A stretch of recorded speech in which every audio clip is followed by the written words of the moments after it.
it's Alice, and today we're gonna have a chat about the Women's Prize for Fiction Longlist. So making this kind of video is almost like a tradition for me at this point because I make one every year, and it's because the Women's Prize is like the only literary prize that I kind of pay attention to. I really enjoy seeing what makes it to the long list and then eventually the short list, and obviously it's fun to see who wins. And I just think it's fun to go through the books and talk about them a little bit because I think it's a great way of discovering books that I've never heard of before. This year, like most years honestly, I haven't read any of the books. So we're just gonna go through them and see what piques our interest. It's also really fun with these kinds of videos to discuss in the comments and see what books appeal to all of you, and if you've read any. I just think it's really fun. So let's just take a look at the books, starting with Hangman by Binyam. This is a book I have seen before, but I didn't know what it was about. But it's contemporary fiction, and it's about this man who returns to his home country after having spent almost 3 decades in America. And he goes home and he doesn't really recognize his own country or any of the people in it. But I think he goes there because he's on a quest to find his dying brother or something. My initial thought about this is that I'm not super intrigued by it, although I don't really know why, because it does sound like the kind of story that I would be into. I think there's something about the cover that throws me off a little bit, but I'd be interested to hear if any of you have read it and what you thought, because I do think it has the potential to be the kind of book that I could really like. The second one is called In Defense of the Act by Effie, which, to be honest, I can't quite figure out what this book is about, but it says it follows a woman who is like contemplating or pondering why humans take their own lives and how she doesn't necessarily see it as a bad thing, but then something happens in her life that changes her mind.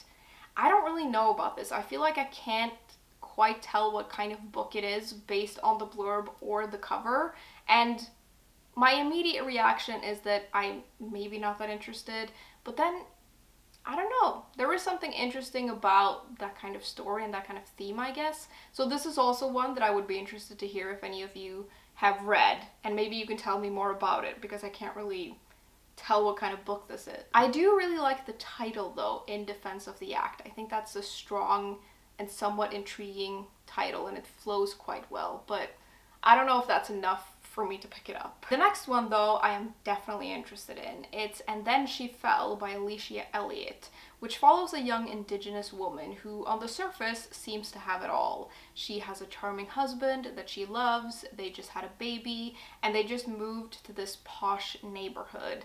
But under the surface, this woman, she's not coping with her life at all. She feels like an imposter, and it's just not doing what she thought it would.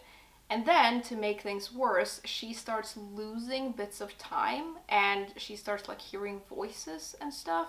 And that does sound very intriguing. It says it's an exploration of mental health and motherhood, and there's something about the setup that I just think could be really, really interesting. Then we have The Wren by Enright. And this one seems to be a sort of family saga. It follows 3 generations of women. And there's something about this famous Irish poet that leaves his family, and I think maybe we're following his wife, and then maybe his daughter, and then his granddaughter, who discovers his poems and feel like they really speak to her. I don't entirely know how all of this is connected or what it really explores, but it does sound somewhat interesting. I'm sort of on the fence about it, but I think it could be interesting. Next up, we have some historical fiction with The Maiden by Kate Foster. And this is set in Edinburgh in 1679, and we follow this lady who is arrested and charged with the murder of her lover. And I think what we're doing is we're following the year leading up to this event, so we're seeing everything that happened that sort of led her up to that point. This one I am very interested in part because it's historical fiction, which I really like, and it's set in Edinburgh, which I think is a great setting, but also because I think it's inspired by a real life case.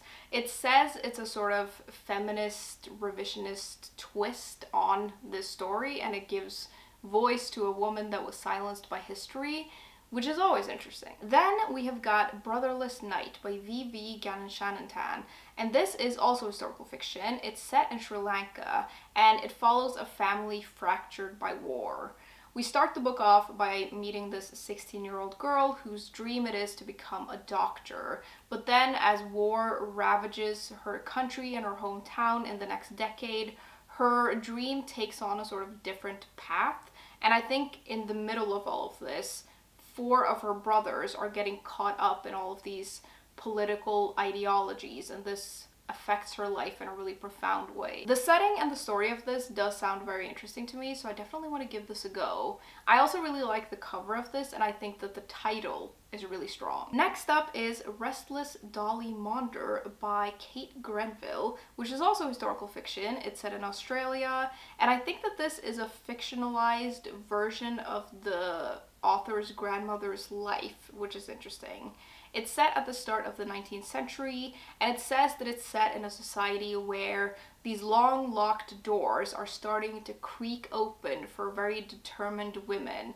And the main character that we're following here is very determined. She just wants to make a life of her own and have a life on her own terms. And that does sound very interesting, as well as the fact that I just really like books set in Australia. So I think this could be a really good one. The next one we have is called Enter Ghost by Isabella Hammad. And this is contemporary fiction. It follows an actress who returns to her home country of Palestine after this disastrous love affair. And she goes there to visit her sister, but she ends up, I think, joining this local theater group, and she ends up in a local production of Hamlet, and this comes with a whole set of obstacles. It says it's a stunning rendering of present-day Palestine, and it's a story of family, displacement, and shared resistance, which sounds really interesting and definitely something I want to check out. And again, I really like the title of this one. Then we have got Soldier Sailor by Claire Kilroy, which is again contemporary fiction, and it explores the early days of motherhood, taking a look at this fierce love of a new life clashing with a seismic change in identity, or so it says. This I'm a little bit on the fence about because I don't always love these kinds of books about motherhood, but then there is something interesting sounding about it. I just don't know if it's for me. Next, we have 8 Lives of a Century-Old Trickster by Mirinae Lee, which is historical fiction, and it's set in the demilitarized zone between North and South Korea, which is a very interesting setting. And in this dangerous, shadowy world, there lives this woman known only as Trickster. And that's all I really know, and apparently it's a book about survival, trauma, and family, although how that relates to this trickster, I have no idea. I wonder if this is a little bit experimental, because it says something about this main character being a sort of shapeshifter and appearing as different people in all of these different interconnected chapters. And it sounds like an interesting concept, but sometimes I really struggle with these kinds of experimental books, so I can't quite tell if this one is for me, but it's an interesting concept. Then we have something a little bit different. We have a science fiction novel called This Blue Beautiful World by Karen Lord, which says it's set in a world where the seas are rising, temperatures are soaring, and humanity is struggling to adapt, so it's set in our future, basically. And while all of this is happening, civilizations from space, I guess, is observing Earth and are getting ready to make contact. That's all I really know, and it sounds really interesting, but it also says that this is speculative fiction, which sometimes isn't my favorite genre, but I think maybe if this makes it to the shortlist, I'm gonna give it a go. Next, we have got Western Lane by Chetna Maroo, and this is a coming-of-age story, which I'm into, and it follows this young girl. I think when we meet her, she's 11 or 12, and she has spent most of her life playing squash, from the time she could hold a racket, and then her mother dies, and her father enlists her in this really strict training regime, and because of that, squash becomes her entire life, and she slowly loses contact with everyone around her, including her own sister. It says it's a story of grief and sisterhood, and I'm definitely interested in this, even though maybe some of the focus is about this sport, which I'm not really into, but I think just the other themes are going to be interesting enough, and it sounds like an interesting setup, and I do love a good coming of age story. Then we have Nightbloom by Peace Adzo Medie, and I am super excited about this one because it says it's about female friendship, which is one of my favorite things to read about, but I find it really difficult to find books about it, so I'm really excited to see this on the list. It follows two girls who grow up in Ghana, and I think maybe they're cousins, but either way, they're really, really close, like almost inseparable. One is a little bit more quiet and studious, and the other is like larger than life, but then several things happen. One of them, I think something happens to her and she starts like pulling away from the other, and then the other one gets the chance to go to America to study, and she goes, and this pulls them apart. But then years later, they're brought together by a crisis of some sort. It sounds brilliant, and I definitely want to read it. We're almost at the end of the list now. Next, we have Ordinary Human Failings by Nolan, which is set in London in 1990, and we're following this reporter, and his star is like on the rise. And then one day he comes across this family where I think the child has been murdered, and the suspects are this reclusive Irish family, and this reporter gets pulled into this case somehow. I can't quite figure out really what the story is about besides that, or if there's more to it, but there is something about it that just, it does intrigue me a little bit. Second to last, we have River East, River West by Aube Lescure, and this is like historical fiction but also kind of contemporary fiction, I guess. It's one of those books that has dual timelines. One is set, I think, in the 1980s in China, where we meet this man whose dreams have been crushed, but then he meets this American woman who really opens his eyes to a lot of things, and it changes everything for him.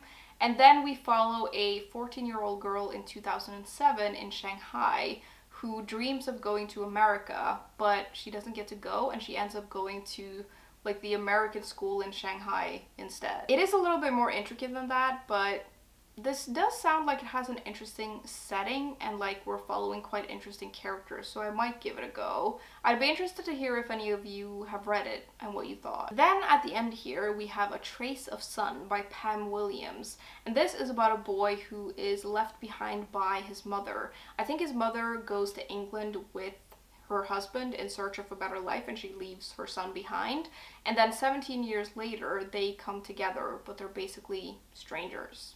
It does sound interesting, and I'll be interested to see if it makes it to the short list. That was the last book though. That was the entire long list for this year.